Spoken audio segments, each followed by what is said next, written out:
The good that came of the English king becoming head of his own church was that an English Bible was ordered to be placed in every English place of worship, so now those who could read were able to do so for themselves, instead of hearing what the clergy had decided was written therein. At first Henry VIII had told the Pope that he would join with Spain and the rest of the Holy Roman Empire to fight France and give French land to the Pope, and Henry VIII had sent an English army into southern France in 1511, but the Spaniards had seen no reason to march towards the French first before the English moved, so the battle plan had failed, and the English sailed back home. Henry VIII came back to France in person a year later, and conquered 2 French towns that are no longer on the map. And while he was overseas, the Scots invited the French to come over and invade England, but they were badly beaten at Flodden Field. Scotland had marched because Henry VIII was claiming to be their overlord, and the tide had turned for Henry VIII when the Pope refused to let him marry the pregnant Anne Boleyn, and so Henry VIII had started his own church in 1534. And 19 years later, in 1553, Henry VIII's only son would die at the age of 15 before being able to marry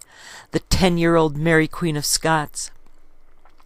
The death of Edward VI left his half-sister Spanish Mary as the new Queen of England, and she was a raging Catholic bent on returning England to the benevolence of the Pope. The plan to keep England Protestant had failed, because the young king had died before signing papers that would exclude his half-sister Mary in favor of the younger Protestant half-sister Elizabeth. So the Protestants in England came up with an alternate plan. If Mary Queen of Scots was safely sent to France, the English crown could go to Lady Jane Grey, the granddaughter of Henry VIII's younger sister Mary Tudor, the one who had married the King of France and had come back to England to marry the Duke of Suffolk after Louis XII died 3 months into her marriage. Mary Queen of Scots was shipped back to France as soon as Henry VIII died, and the Protestant Lady Jane Grey became the Queen of England for 10 days, until Catholic Spanish Mary I supplanted her. Mary Queen of Scots had been crowned the Queen of Scotland at Stirling Castle in 1543 when she was 9 months old, and at the age of 5 she'd been taken to France to be raised at the French court until her betrothal to the French prince could turn into a marriage. In 1558, Mary Queen of Scots signed a secret agreement with France that Scotland, along with her claim to the English throne, would revert to the French if she died without producing children with the French prince, and 20 days later they were married in the Cathedral of the Notre Dame in Paris.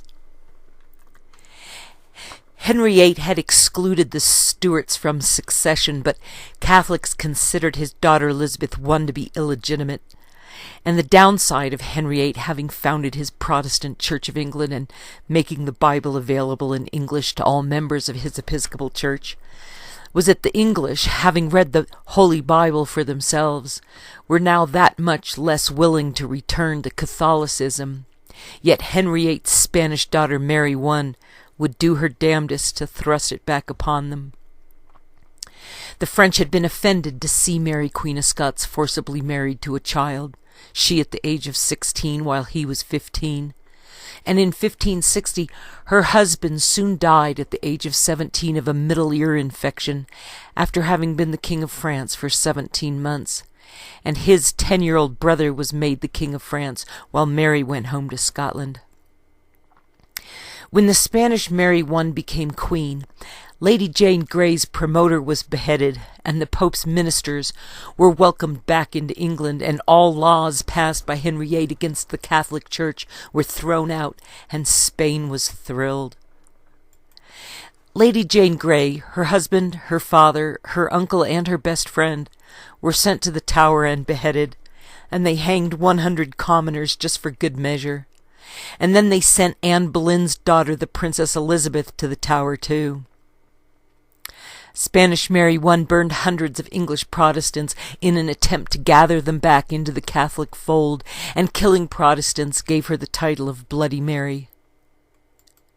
Philip II of Spain was Bloody Mary's cousin, and the English hated the thought of the King of Spain bringing the Inquisition to England, so they marched on London and made Mary one promise not to marry the Spanish king, but she married him anyway, even though the English would not let him be crowned King of England.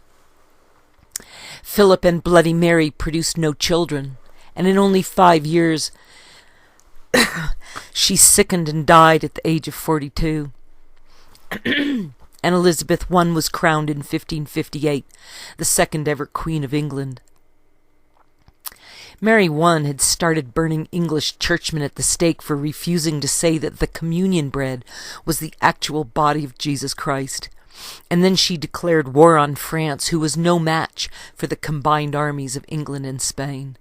But the following year the French kicked every last Englishman out of France, winning back Calais for good and all, and the English would never again own the Pas-de-Calais that had belonged to England ever since Edward III had tried to become the King of France over 200 years earlier with his 100 Years' War. Bloody Mary died that same year Calais became France again, and she had died on the 17th of November in 1558, after Mary Queen of Scots had married the French prince in April. Bloody Mary had been unable to produce a child with her Spanish husband because he spent most of his time away from her, and the year following Mary Queen of Scots' marriage to the Dauphin, a Scottish knight mortally wounded the King of France at a jousting tournament, and the Dauphin took his place in 1559 at the age of 15, and Mary Queen of Scots became the Queen of France at age 16, and Scotland rejoiced for an entire year until the new young King of France died suddenly 17 months later. Mary Queen of Scots' father, James V, had been killed at the age of 44 while fighting the English. And James V's father, James IV, had died at the age of 30 fighting the English, and his father, James III, had been killed at age 36 fighting near Stirling Castle in 1488 at the hands of fellow Scotsmen angry at his attempts to make peace with the English. When Mary Queen of Scots returned to Scotland from France after her young French husband died,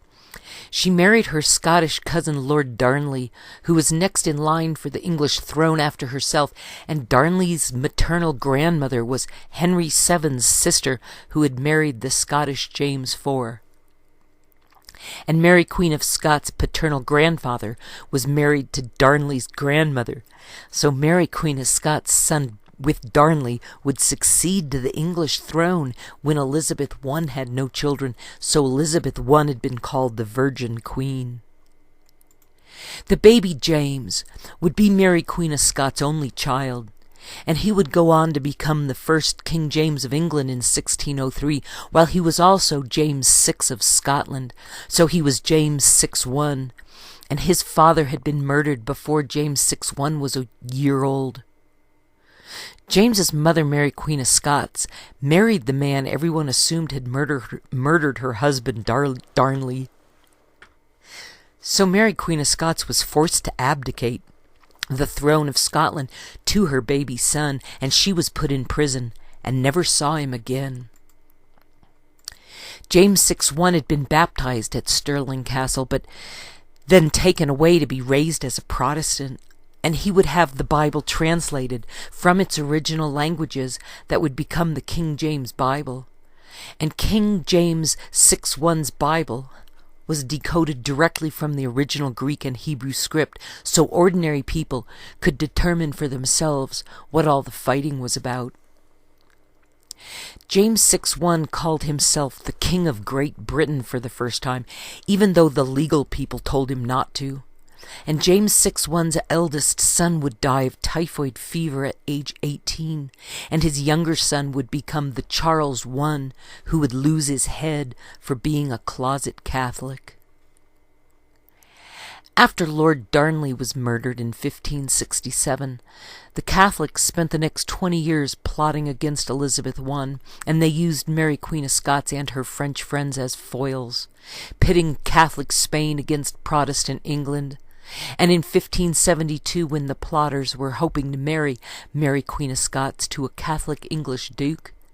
20,000 Protestants were murdered on St. Bartholomew's Day in France.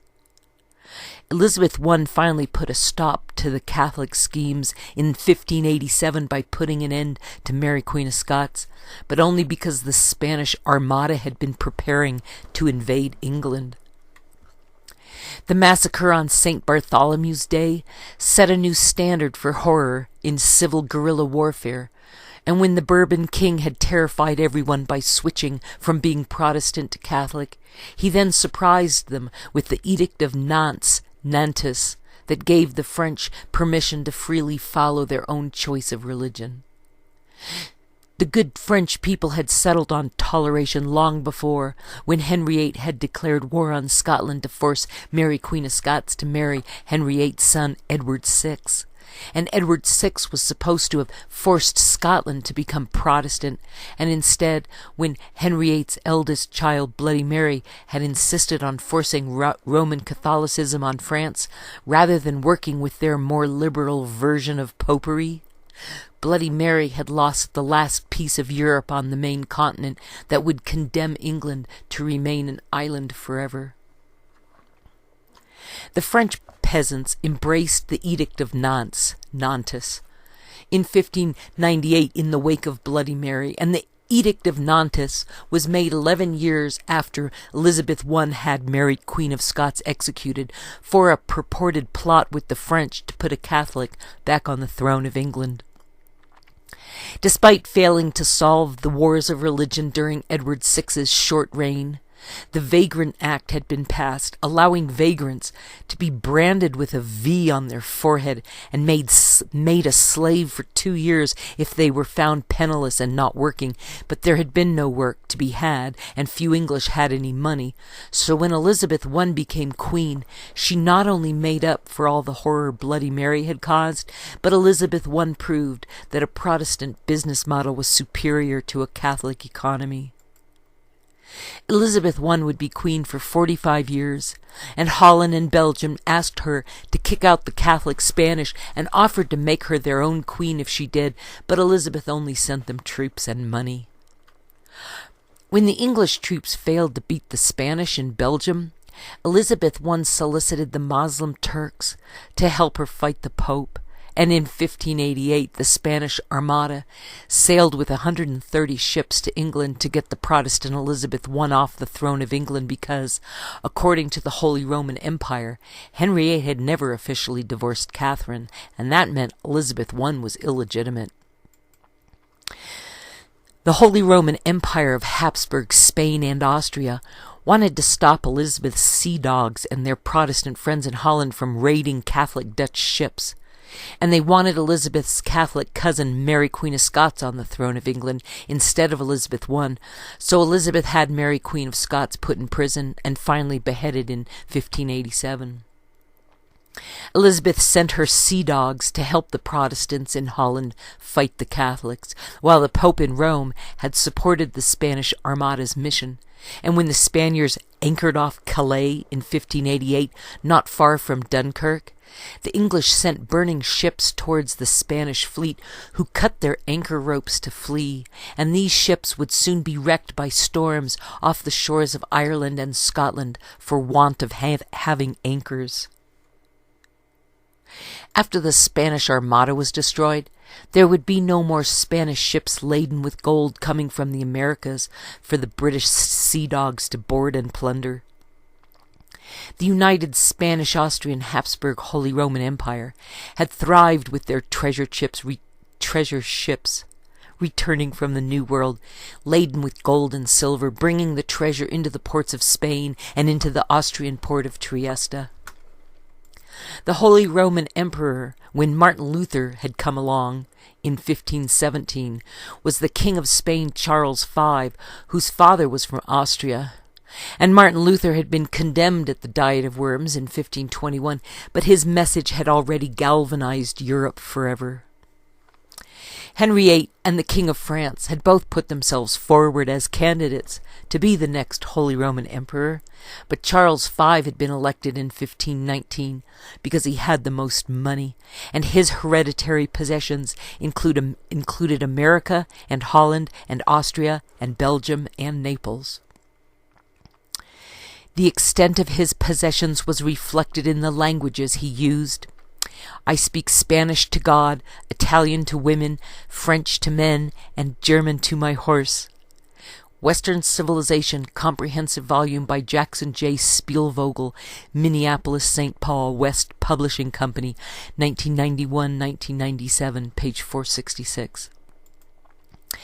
The Spanish treasure ships bringing wealth from the New World had financed the combined armies of the Austrian Habsburgs and Spain, and these militaries were kept strong not merely to defend the Catholic faith, but especially to keep the Ottoman Moslems out of Europe. So the Protestant Elizabeth I making common cause with the Moslems had been exceptionally egregious.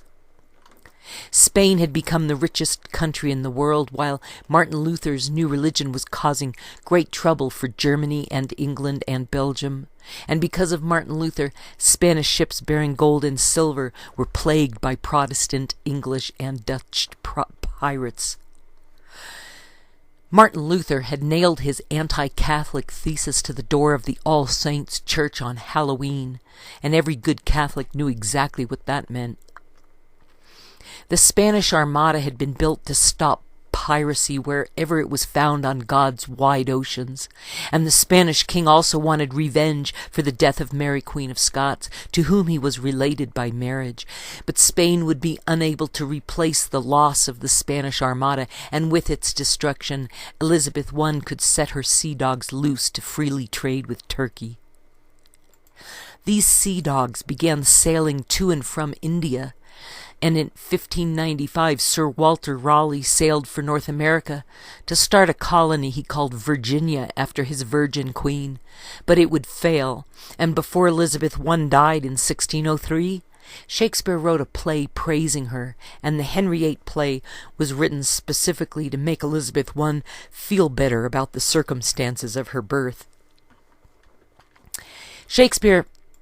may have had sympathy for the death of Elizabeth I's half-brother at a tender age, because Shakespeare's only son had died in August of 1596 at the age of 11, and his name had been Hamnet. And Shakespeare would be out drinking with his old theatre friends in 1616 when he caught a cold and died on his birthday on the 25th of April at the age of 52. Shakespeare's plays weren't written down until 1623, and before then the acting company would recite their lines every night until everyone knew them, so there had been no need for a formal script. And doing Shakespeare was a hectic job, and writing took time, and the company was too busy putting on the show every night to bother writing down the plays. The company had to move the old Globe when the neighbors complained, so they dismantled the theatre and moved it board by board over to the slummy part of town. And the Globe burned in 1613 during a performance of the play about Elizabeth I, probably because the new king didn't like it. But the fire could have been an accident, what with all the ruckus that went on in the audience every night, especially in the cheap seats where they would cook their dinner during the performance. They built another Globe, but by then Shakespeare had retired, and Shakespeare's plays described history so thoroughly that people believed them to be true. The play Henry VIII was supposed to do Elizabeth I a favor by putting to rest the common knowledge that her real father was Francis I, the King of France. But because the play was stilted and choppy and told the story without telling the story, it had originally needed to be adorned with the title All Is True. Shakespeare wrote in early modern English after Henry VIII's English Bible had quickly supplanted the predominant use of Middle English. And the old island language had been gotten rid of by William the Conqueror, and what would become the modern English language was a blend of French mixed with the ancient language of the English Isles, with some Latin from Rome thrown in. The popularity of speaking French with the Normans had helped end the use of Old English, and the printing press further solidified modern English as the successor to Middle English, and so Shakespeare had been the final bridge into modernity. The Bible was now being translated into the language of the common people. And upon reading the original story, peasants were no longer willing to take the word of the nobility for what God meant about who should be in charge of their souls. The Spanish thought God was the Pope, and the French thought that God was France, and the British thought that God meant for the King of England to also be the King of France. And while England was fighting with France and Shakespeare's plays were being written down, Puritans from England were moving to Holland. In 1620, 120 of the Puritans sailed from Holland on the Mayflower, bound for America, and 20,000 of them would follow for the next 20 years. Holland had once belonged to Charlemagne, then to Catholic France, and then to Catholic Spain, until Holland's William of Orange had made everyone Protestant in 1581. And Catholic France joined with the Protestants in the 30 Years' War so they could fight over Holland.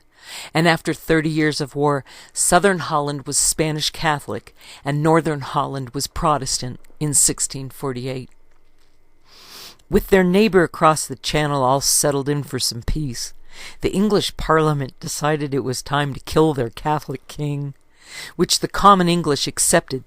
because he'd been married to a French woman. The English had revolted over having to fight the 30 Years' War,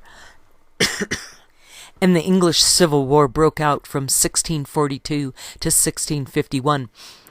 pitting Catholics in the countryside against Protestants in the cities. And the English Civil War started 40 years after the death of Elizabeth I and brought on the deaths of 30,000 Scottish, Irish, and Englishmen. London sided with Parliament while Wales sided with Charles I. And the poor working folk sided with Parliament while the landed country lords sided with the king. And the poor Protestant upstarts sided with Parliament while the universities and church leaders sided with the king.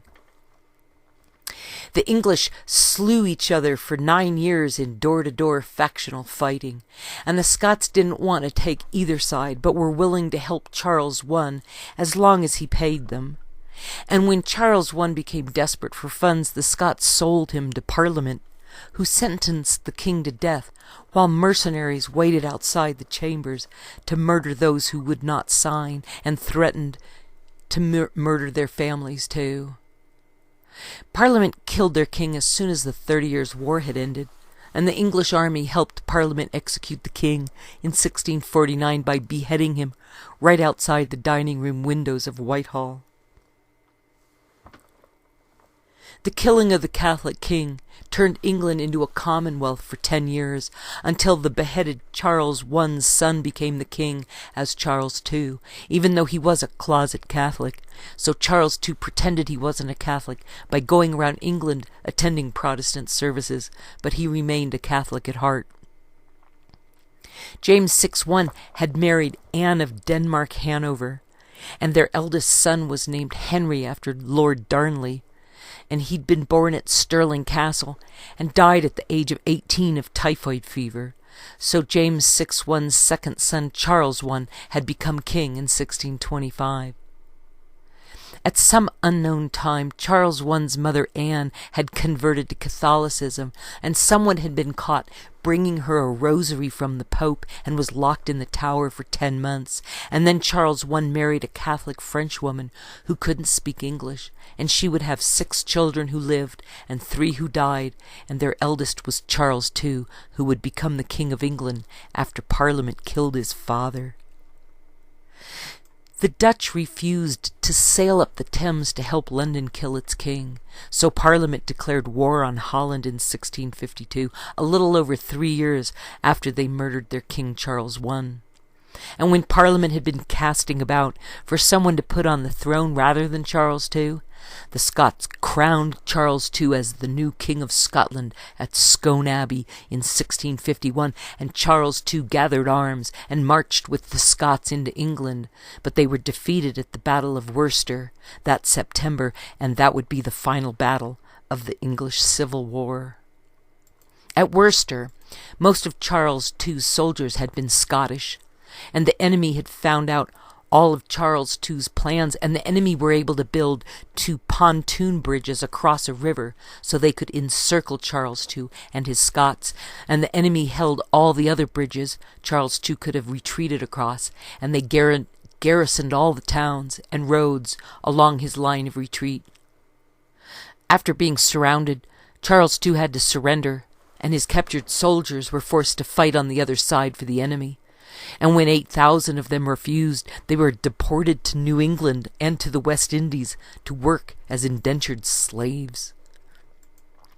Thomas Jefferson and John Adams would visit Worcester in 1786 and were appalled that the locals didn't know about the battle that had been fought there. So John Adams gave them a lecture about it and admonished them by asking how could they forget the ground where they had fought for their freedom, and he told them it was holy ground, more sacred than their churches.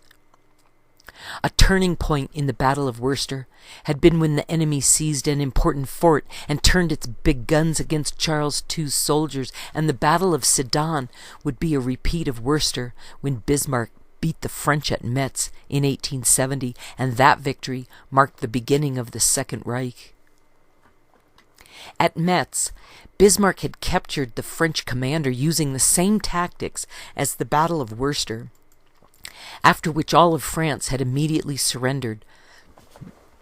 And when Bismarck marched into Paris 2 weeks later, his soldiers joined together with what was left of the French army to smash the communists at the Paris Commune.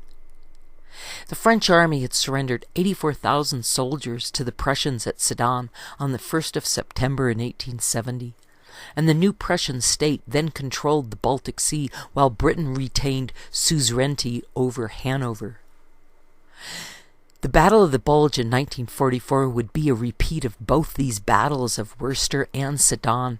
and when Hitler marched into France in 1940, he would stay in Charleville, just 10 miles downstream from Sedan on the Meuse River, and 30 miles upstream from Dinant. When Napoleon had first appeared as an artillery commander at the Siege of Toulon in France in 1793,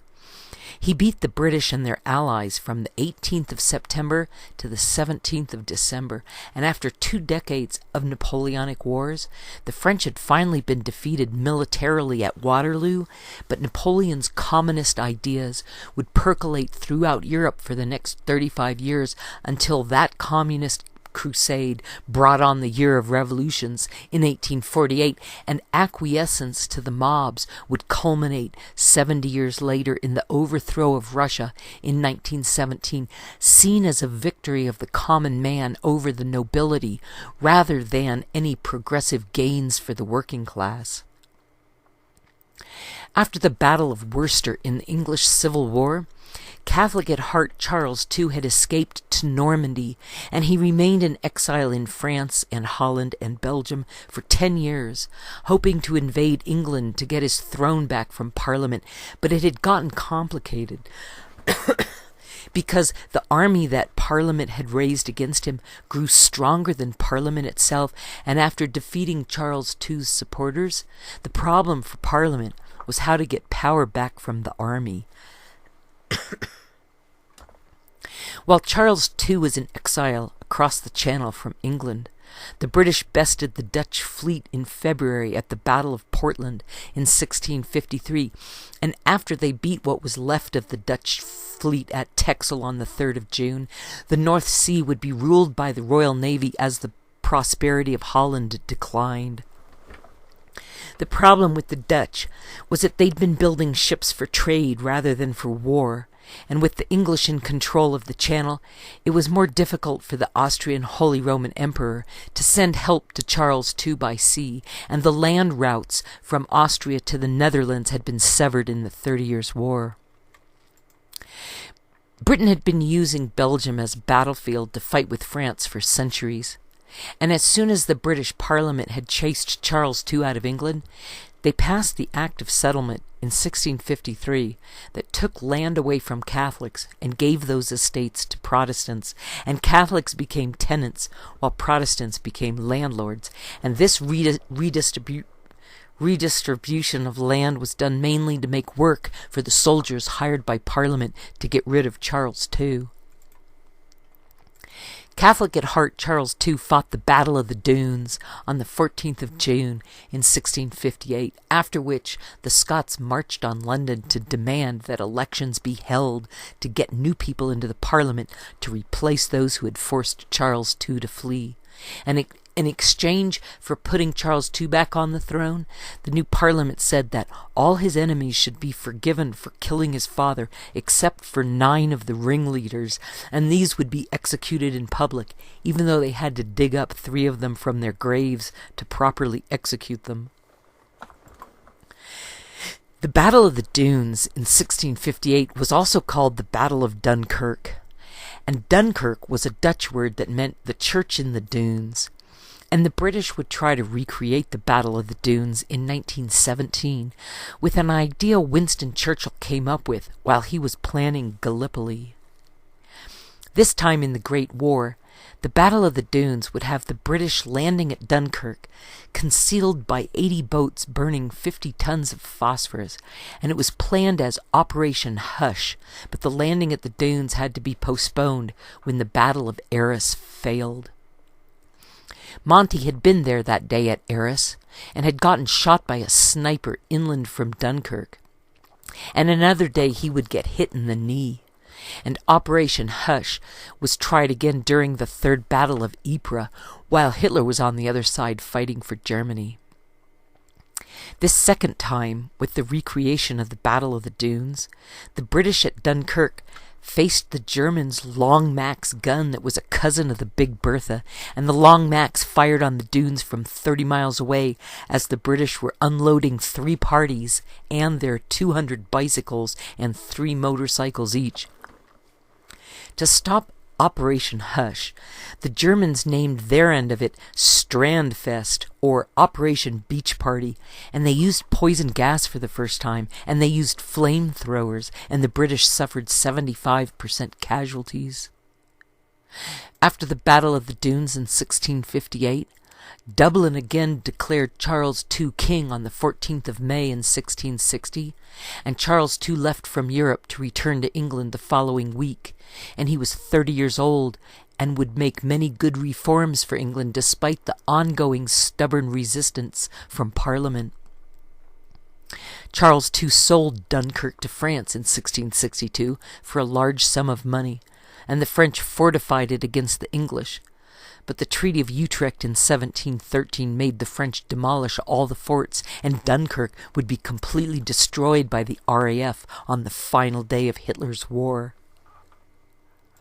Charles II married the Catholic daughter of the King of Portugal in 1662, and she brought tea drinking to England, and Charles II decreed that females should play the part of women on the theater stage instead of having men playing the female roles. Charles II had many affairs with various mistresses with whom he fathered children, but he would have no surviving children with his wife, and Charles II refused to divorce her and demanded that she be treated with respect, and he named queens in New York City after her in 1665, and because they had no children, Charles II's younger brother would become the next king. With the restoration of Charles II, the Royal Navy became independent from the Crown and called itself, quote, a national institution, close quote, answerable to no one but themselves. So the Dutch stopped using militarized merchantmen and built purposely designed heavy warships to counter the pirates of the Royal Navy. As soon as Parliament had killed their king, they sent mercenaries over to Holland and started killing Dutch officials sympathetic to Catholics, and it escalated into a declared war on Holland, with few knowing which side they were really on, and the Dutch lost and were forced to agree to Parliament's demands, and that included ignoring the Catholic at heart Charles II. The Second Anglo-Dutch War started in 1665 and went on for 2 years and would be won by the Dutch when the Royal Navy ran out of money to supply their ships, while the Dutch could afford to keep it going for quite a while yet. The Dutch victory was helped by the Great Fire of London in September of 1666 that was brought under control when the army used gunpowder to create fire breaks, and the fire was blamed on a bakery so as not to derail the ongoing peace negotiations. The death toll was unknown because the firestorm that raged for 3 days had been so intense that most of the victims were completely cremated. The Protestants blamed the Catholics for setting the fire, and the Catholics knew that it had been God himself who had punished the predominantly Protestant town of London. And while attempting to blame Catholics for the Great Fire, the English fleet had just come back from setting 140 Dutch merchant ships on fire in Holmes' bonfire, and when they learned of that action, even the Protestants agreed that London had it coming. Parliament made an alliance with the Protestants in Sweden and Protestant Holland because Charles II's behind Charles II's back.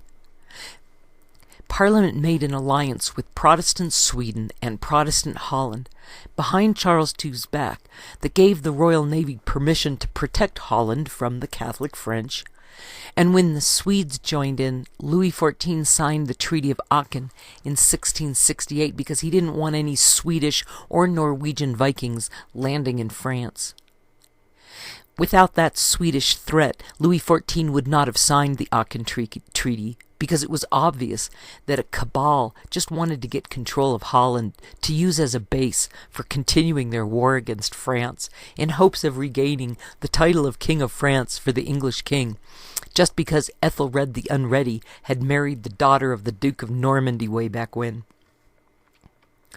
The Treaty of Aachen, signed in 1668, was supposed to keep the French Catholics out of Holland. And Belgium belonged at the time to the Spanish Catholics, and Parliament wanted war with Catholic France, but Charles II made a secret Treaty of Dover with the King of France, Louis XIV, on the 1st of June in 1670, and he had the help of John Churchill of Marlborough to enact the secret treaty. Charles II promised to help Catholic France fight the Protestant Dutch in the secret treaty, and in the Second Dutch War, Charles II captured New Amsterdam and renamed it New York in honor of his brother James II, who would become the last Catholic king of England, and James II had New York named after him when he was still the Duke of York. The French produced the signed secret Treaty of Dover document, and the man who wrote it was locked up in the Tower, which was the first time Parliament had done such an uppity thing against the King of England. And because Parliament continued to agitate for war with France, Charles II dissolved Parliament. The next Parliament was even worse, so Charles II dissolved it again in 1679, and after a few months would dissolve it for the third time, and the new Parliament voted that the king was not allowed to dissolve Parliament without its consent, so Charles II dissolved Parliament for a fourth time a few days later and would rule without a Parliament until his death in February of 1685 at the age of 54, but he might have been poisoned. Charles II's younger brother, James II, became king in 1685, and James II and his first wife had 2 daughters named Mary and Anne, and James II was a Catholic sympathizer, so right away, a cabal of English noblemen drew up the House of Hanover plot to prevent a Catholic from ever sitting on the throne of England again. When Parliament had been cracking down on Catholics under the Catholic at heart Charles II, a cabal had emerged to counter Parliament, and the word cabal came from this secret group of lords whose first letters spelled cabal for Clifford, Arlington, Buckingham, Ashley, and Lauderdale, and Ashley would later become Lord Shaftesbury. This cabal had been meeting since the days of the Barons' Rebellion in 1215, when these Cabalists had forced John I to sign the Magna Carta, and the cabal acted more as an appointed cabinet than an elected body, even though they were not officially appointed, and they had all signed the secret Treaty of Dover. The Cabalists owned most of the ships sailing the trade routes, and when Charles II wanted to put their captains and crew in chains for conducting pirate business in the name of the king, the cabal proclaimed that Martin Luther said that business, not salvation, was the prime directive, and that business could be done in the name of the crown by any means necessary, but the king disagreed. To wash his hands of the matter, Charles II gave the East India Company full authority over their territories in India and gave Hudson's Bay to the Hudson's Bay Company. And Charles II started collecting taxes from all the English ships out trading on the high seas instead of just accepting bribes from their ill-gotten pirate gains. And with this ship money, Charles II could pay the army himself and be guaranteed their protection rather than having to go through Parliament. The cabal balked at paying the ship money taxes, so Charles II sent his younger brother to assail the Spanish treasure ships to get their gold himself to send to the Pope in the name of England rather than Spain, and Charles II blamed the piracy on the Cabalists who were refusing to pay him their ship money taxes, and his better-equipped pirate ships deprived the cabal of their main income stream from raiding the Spanish galleons. The cabal came up with the House of Hanover plot because they couldn't murder the Catholic at heart Charles II, the son of the king they'd executed in 1649, because it would have been a death too far, so they married the Dutch William of Orange to Mary, the elder daughter of Charles II's younger brother James of York. And the French saw this marriage as a betrayal of the secret Dover Treaty that was supposed to help the French get Holland back to make them Catholic again. The horrible fighting between Catholics and Protestants plagued England until the Great Black Plague hit in 1665, and then it hit again after the Great Fire of London in September of 1666, when 14,000 houses burned and the rats living in them that were carrying plague fleas fled out to the countryside. The Dutch sailed up the Thames in 1667 and set the London docks on fire, and all the rats living on those ships escaped onto shore and spread the Black Death once again. Plague had been carried from harbor to harbor and kept somewhat contained in ports, but when the rats ran away from the Great Fire of London, and then the fire on the London docks the following year, the Black Plague spread far afield. After killing the king in 1649, Parliament had been made into a convention instead of a group chosen from among the king's friends, so Parliament would now be elected from the same people who were refusing to pay taxes for Parliament's army, and it had taken only 1 year after the restoration of Charles II for Parliament to be forced to give the king all his land back, as well as his own army, and Charles II resumed business as usual. The difference now was that the old generals were dismissed or murdered outright, and the Cabalists migrated into the Royal Navy, and England's wars became a tangled web of false reporting to the king about what had actually happened on and around the battlefield. The cabal was heavily invested in the shipping business, and they didn't want the king to be able to pay for a military of his own, and they didn't want to have to pay him taxes because they knew how much it would cost and how much they would lose. Parliament was enjoying war with Spain and to make the Catholics spend their money fighting England, but Parliament's primary goal remained making war on France. Charles II sent the army instead to fight Protestants in Holland who were rebelling against France's Catholic king. And when 90 of the cabal's expensive ships sailed for Spain to keep the Catholics from helping Charles II fight Protestants in Holland, they were met with disaster and had to limp back to the island of England in disgrace, which Charles II saw as a sign from God. Parliament complained and refused to pay the bill, so Charles II dissolved Parliament, and the following year The Royal Navy declared war on France without asking the king, and sent ships over to help the Protestants, but the French Protestants in Holland would rather have a Catholic French king than be allied with British Protestants, so the Dutch told the English to go back home. Louis XIV and Charles II were cousins, and Louis XIV would be the King of France for 72 years. And his mother was Anne of Austria, whose own mother was an Austrian married to the King of Spain. So Louis XIV had wanted to be elected the Holy Roman Emperor after his victory at the Battle of the Dunes on the 14th of June in 1658, which had also been called the Battle of Dunkirk. And for the secret Treaty of Dover, Charles II would pay Louis XIV a great deal of money in 1670 to send French troops over to England to do what they could to force the Cabalists to repent of their evil ways and become Catholic again. James of York had converted to Catholicism after the Great Black Plague of 1665, and when his brother Charles II died in 1685 and James the Duke of York became James II, he refused to go to war with France in 1687, and Parliament counted the days until they could welcome a different sovereign onto the throne. James II was 51 years old when he became king, and his wife had died in 1671 without giving him any male children, and he'd married again 2 years later in 1673 to a 15-year-old Italian Catholic girl who had suffered a series of 10 stillborn children, although one girl had lived to be 4 years old, and the last child had been lost 4 years previous. The year after James II became the King of England,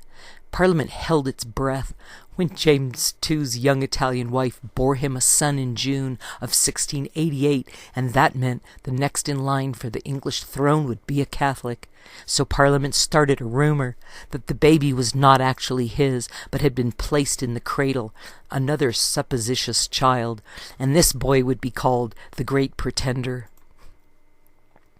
The birth of that male Catholic child made Parliament vow to get rid of James II, who had been helped to the throne by John Churchill of Marlborough. But Marlborough Churchill would betray James II by going over to Holland to help Orange William III come over to invade England. And James II was so distraught about Marlborough Churchill betraying him that James II fled broken-hearted to France in 1688, and he threw the Great Seal into the River Thames on his way out.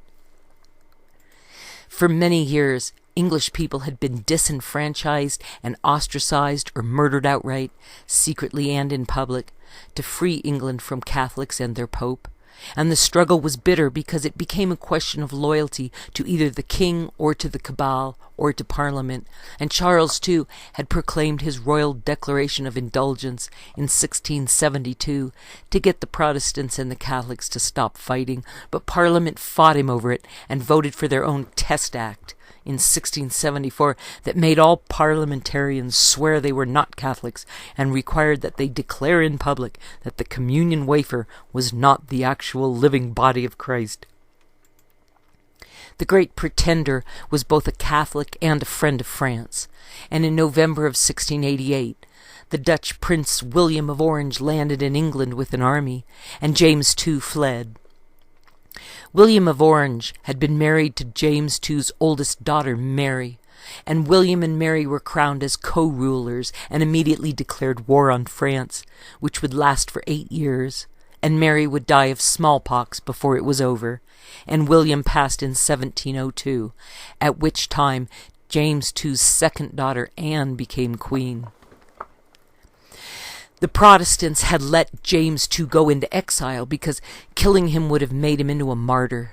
and the two-faced Marlborough Churchill was immediately put in charge of organizing an English army to fight France, because the French thought that the Great Pretender should be the King of England, rather than William and Mary. But on the way to the battlefield, William died from a fall from his horse, so Anne became queen over what was now the House of Hanover, and Anne would reign until 1714, when she would die on the 1st of August at the age of 49.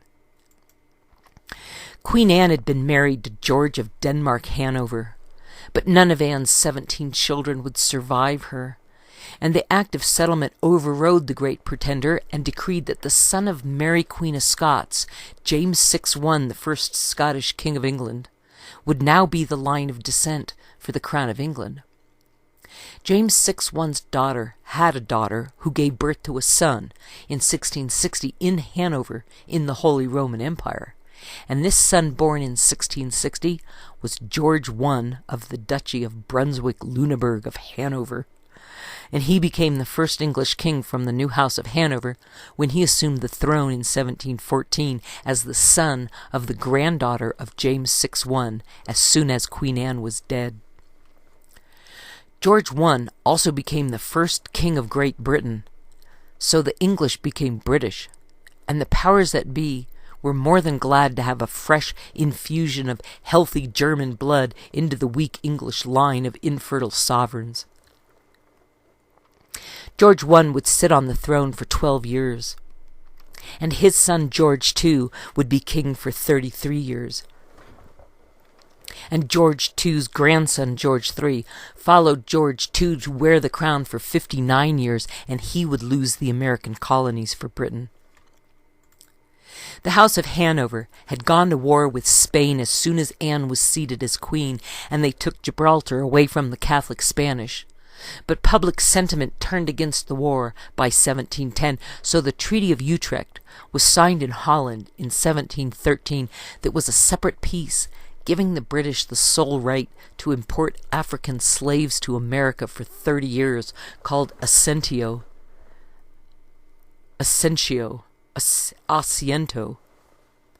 And the Treaty of Utrecht was signed right down the river from Arnhem. Utrecht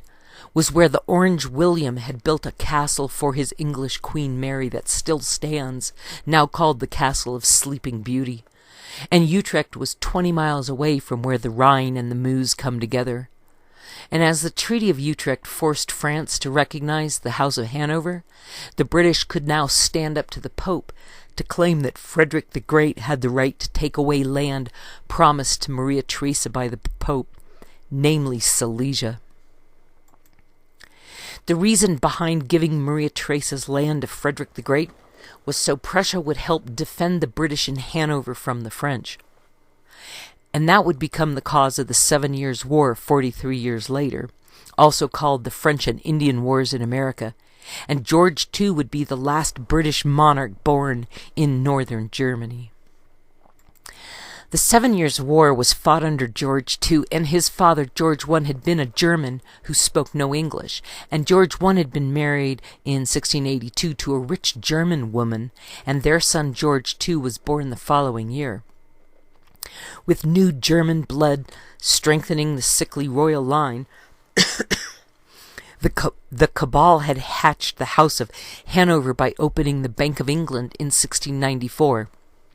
And the primary purpose of their Act of Settlement in 1701, creating the new House of Hanover, was to exclude Catholics from the English throne.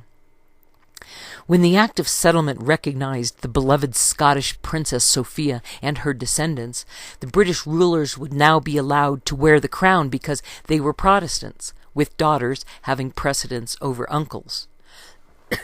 And James VI's granddaughter Sophia died at the age of 83 in 1714, and 2 months later Queen Anne died at the age of 49. And George of Hanover became George I, whose male child, George II, would produce 7 healthy children with his robust German wife. The 1772 Royal Marriage Act would prevent any possible royal under the age of 25 from marrying without permission from the Crown. And when Ireland was added to Great Britain in 1801, Catholics were not allowed to vote. To begin the new House of Hanover, the British national debt was commenced in 1693 with a loan of $1 million made to a man named Montague that he used to open the Bank of England. And millions more were borrowed from some rich English lords who became the officers of the bank. And they would make money on business ventures, borrowing money from the bank while the interest would be paid by taxes taken from the English people. Previously, The Crown had banked with private goldsmiths, but now the Bank of England would handle the Crown's money directed by people indebted to that handful of rich English lords. The Bank of England was dedicated to keeping the Crown's money away from the Pope.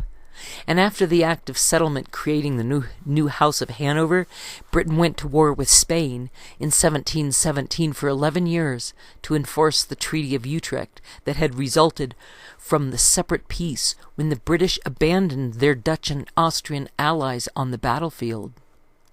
At Utrecht, the British took Gibraltar away from Spain, and Holland was given to Austria, and England won the sole right to import African slaves to America. The common English became fed up with the taxes needed to finance the war with Catholic Spain that had ended with the Treaty of Utrecht, and by the time of the Act of Settlement, the British national debt was £16 million sterling. The silver currency created at Stirling Castle had begun the reign of England's currency stream known as the Age of Silver, and thereafter a silver spoon had suggested inherited wealth and high social status, and a silver lining meant something that offered hope in an adverse situation, and a silver bullet was a magical solution to a problem, and a silver cord the magical bond between a mother and a child. The silver standard made trade and business possible all around the world as far as the seven seas could carry sailing ships, and everyone would continue to trade in silver even though the House of Hanover switched to gold in 1704 in the British West Indies that included Bermuda and the Bahamas. After the Napoleonic Wars, Britain adopted gold in Australia and South Africa, but not in North America or India or Oceania. And in 1873, Germany and America went to gold, but just before the Great War broke out, only China and Hong Kong and Wei were on the silver standard, and Wei was in the Shandong province that had been called Port Edward. The House of Hanover got off to a bad start with the South Sea bubble, and the South Sea Company's board had promised to make payments to the Crown towards paying off the national debt in exchange for sole trading rights in the South Seas. And the price of shares of stock in the South Sea Company had risen 1,000%, then burst to fall to 170% of their original worth, and the small investors who had joined in the bubble were ruined. The following year, the First Lord of the Treasury would be called the Prime Minister in hopes of restoring confidence in stock trading, and he put the directors on trial and forced them to sell a portion of their land in order to pay back some of the investors. The Act of Settlement in 1701 had quickly been followed by the Act of Union between England and Scotland, and that created Great Britain. And the creation of Great Britain had been possible by the Scottish Darren scheme. The Scottish Darren scheme, which means Talian China, where a group of Scots had wanted to get into the opium trade in 1699, and they'd started a little settlement in Darren, but the British East India Company and the Dutch shipping companies had complained to the English King Orange William III, and he'd refused to defend the Scots in Darren against the Spanish, so the trading venture had died a natural death. The Scots swore not to honor the promises in the 1701 Act of Settlement unless the Crown sweetened the pot with some more pledges of added freedom. And so more promises were made by the Crown, but the Scots would have to wait for their fulfillment until after the Highland clearances.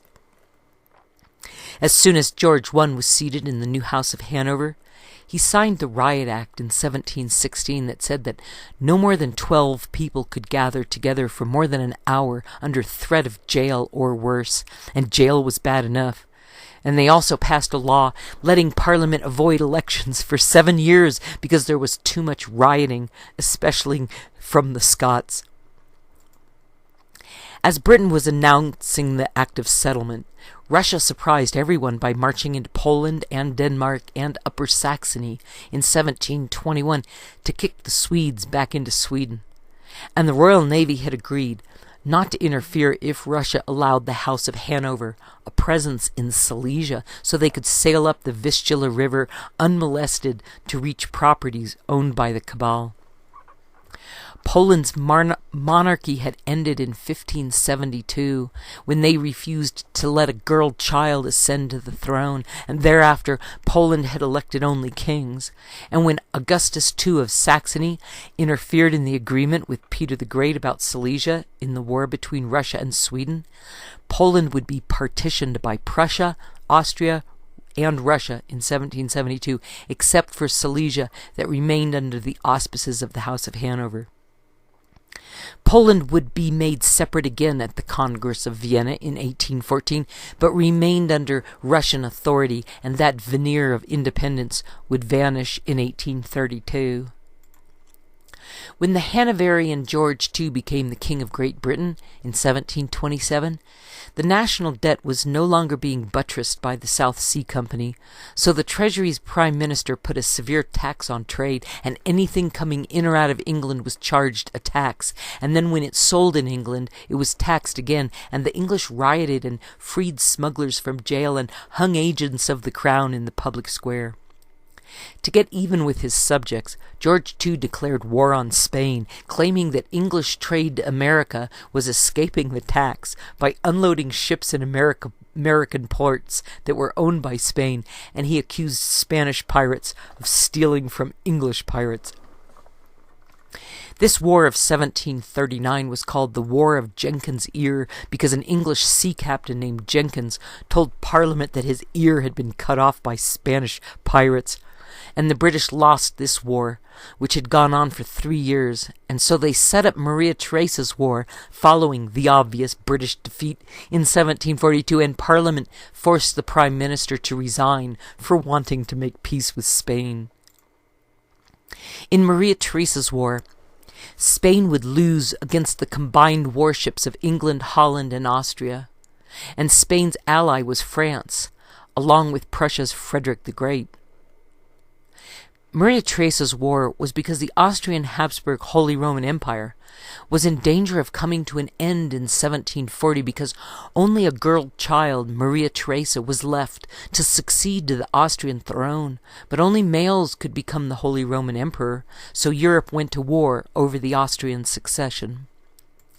Britain sided with Maria Theresa, saying that female monarchs had given England great prosperity, but the British mainly wanted to spite the Catholic Holy Romans, who excluded female rulers, and France allied with Prussia against Maria Theresa because France was fighting Britain over supremacy of the seas and over a French presence in America, and Spain joined in with their staunch Catholicism against Maria Theresa and her beloved Silesia. After 8 years of the War of the Austrian Succession, the Treaty of Aachen was signed in 1748, and Maria Theresa was allowed to become the Holy Roman Empress, but she lost her lands in Silesia, whose coal fields would turn Frederick the Great's Prussia into a great power. The 1748 Treaty of Aachen gave Silesia to Frederick the Great in exchange for his being beholden to fight alongside the British to smash the very allies he had just worked with during Maria Theresa's war 8 years previous. After all, England had just spent £54 million to fight for Maria Theresa's right to have her husband from Lorraine become the Holy Roman Emperor, with Maria Theresa allowed to tag along as the Holy Roman Empress, and now England wanted to be paid back. The weird thing about the Scots in 1743, during the War of the Austrian Succession, was that they took to arms while Britain was busy fighting elsewhere, and the Scots asked France to send the fleet under the command of the son of the Great Pretender, and he put 15,000 French soldiers into the ships, and when they were almost to England, a storm blew up and scattered the fleet, and this 1743 military action put an end to the Stuarts when the British cleared the Highlands of Scots in retaliation. The War of the Austrian Succession over Maria Theresa from 1740 to 1748 was just one phase of the war between England and France over supremacy of the sea routes to India and China. And after the War of Maria Theresa's Austrian succession and its sequel, the 7 Years' War, Britain had no remaining friends in Europe to help them subdue the Americans in 1776. After Maria Theresa died in 1780, the Congress of Vienna let Austria keep the lovely port of Trieste so the Austrian navy could have access to the sea, and Britain refused to sign at the Congress of Vienna. That had been the first global trade convention. The capital of the business world was now Vienna, the Constantinople of the North, and was at the crossroads where the Danube River ran out into the plains stretching all the way to the Russian steppes. At the Congress of Vienna in 1814, Paris was no longer the center of the universe, left behind from its heyday when all those great Roman roads radiated out from the city to connect Paris with all the capitals and ports of Europe. Now sea power had become the primary means of both transportation and shipping, and military men were transferred around under sail rather than over roads by horse-drawn carts and carriages. And in the emerging age of sea power, control of Hanover meant that the British could keep Russia out of the North Sea as long as the Danes went along. And Denmark was considered a friend of Britain because Queen Anne's husband had been Danish enough. The British had destroyed the Danish Fleet in 1807 to keep it out of the hands of Napoleon, just as they would destroy the French fleet to keep it out of the hands of the Americans in 1942, and Britain's support of Vienna's neighbors, the Hungarians, had helped to bring about the Year of Revolutions in 1848, when the British Army stripped Ireland completely empty of food in order to feed the army protecting British interests from revolutionaries. The Italians who had started the revolutions in 1848 would ally with Prussia in 1866, and Bismarck gave Austrian land around Trieste to the Italians just to punish Austria for having allowed the Hungarians to get out of hand. Bismarck made Berlin rather than Frankfurt the capital of Germany in 1871, and when the French surrendered at Sedan, the French king's wife fled to England. The Austrian emperor's brother Max had been assassinated 4 years earlier in Mexico in 1867, and the Austrians sat out the Franco-Prussian War because they no longer trusted the French. The 7 Years' War had been England and Prussia fighting France, Austria, Russia, Spain, and Sweden. And in the 7 Years' War, Frederick the Great and Britain were victorious allies, and the great big victory for the British in the 7 Years' War had been at the Battle of Minden on the 1st of August in 1759, when the French were severely beaten by the Hanoverians and their English troops. Minden was 30 miles east of the capital of Hanover, and the British celebrated the Battle of Minden because it commemorated the death of Queen Anne, whose passing brought on the seating of the first Hanoverian king of Britain in the new House of Hanover that gave the line of Britain's succession those dynasty-saving German genes in 1714. The Great War would begin 200 years later, on the same day that Queen Anne had died, on the 1st of August, the same day that Britain had won the 7 Years' War. And the Great War would cost Britain over $35 billion, and more people would die of starvation in Russia from the war with the whites that followed the Great War into the motherland than would be killed in combat during Hitler's war. The Russians didn't kill their own Tsar on the 17th of July in 1918, but had to hire Austrian mercenaries to do the job for them because the thought of killing their blessed sovereign was abhorrent to even the most revolutionary Russians. When Russia won the war with the whites, the Reds were condemned to be cut off from trade with the English-speaking world for the next 70 years. And when England had been fighting with Holland over control of the seas in the 17th century, Dutch goods had been much more popular because the lack of tariffs and taxes in Holland had made their prices more attractive around the world. Because the Dutch had prospered from their good trade practices and the English couldn't compete, the Royal Navy had seized over 200 Dutch ships before the Dutch sailed up the Thames to set the English fleet on fire. Belgium had stayed friends with Catholic Spain, while the Dutch Protestants had agreed with the killing of the English king 20 years earlier, because they wanted a sympathetic Protestant on the throne of England, who would allow Dutch ships to continue doing business as usual on the high seas. And the shipping business had included the transport of African slaves to plantations in the British West Indies and in Southern America. English slave ships had begun attacking Dutch slave ships in Africa and in America, and the Second Dutch War would end with the 1668 Treaty of Aachen, when France was victorious over the usual suspects on the same battlefields in Flanders and in Belgium, those unchanged landscapes that would host the same armies marching over the same roads to the same killing grounds in both the Great War and in Hitler's war. Vienna had been the crossroads and the international market, while pigs were still running loose in most European towns, and Moslem Arabs had been buying and selling African slaves long before the European slave traders got involved.